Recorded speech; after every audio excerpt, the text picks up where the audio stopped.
নাটোরের হালতির বিলে চলছে প্রায় ১৫০ বছরের পুরনো জামাই উৎসব। নামে জামাই উৎসব হলেও এটি মূলত মাছ ধরার উৎসব।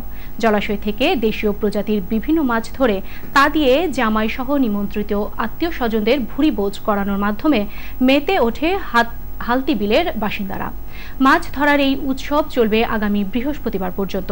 প্রতিনিধি দেবাশিস কুমার সরকারের পাঠানো তথ্য ভিডিও নিয়ে রেজাউল করিমের ডেস্ক রিপোর্ট।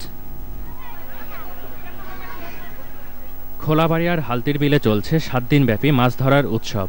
বিলের পানি নেমে যাবার পর গ্রাম প্রধানরা বসে নির্ধারণ করেন মাছ ধরার নির্দিষ্ট দিন। নিমন্ত্রণ করা হয় জামাই, মেয়ে ও আত্মীয়দের।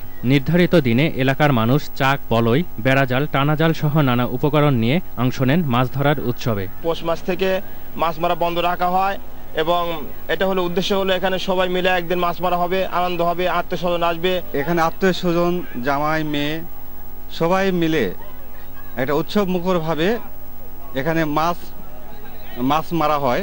আমরা এখানে নানুর বাড়িতে আসছি, সেইখানে আমাদের এইখানে এই পুকুর মেলাটা খুব আনন্দ হয়। শোল, বোয়াল, রুই, কাতল, ট্যাংরা, পুঁটি সহ নানা ধরনের মাছে অতিথিদের আপ্যায়ন করা হয়। তবে বিলে আগের মতো আর বড় মাছ পাওয়া যায় না বলে জানালেন এলাকার প্রবীণরা। তো এবছরে মাছ তুলনামূলকভাবে অন্যান্য বছরের তুলনায় কম। ট্যাংরা, পুঁটি, খুচরো এগুলো মাছ পাওয়া যাচ্ছে। তো বোয়াল মাছ আমার যারা আত্মীয় তারা বোয়াল এখনো ধরতে পারে না আর কি।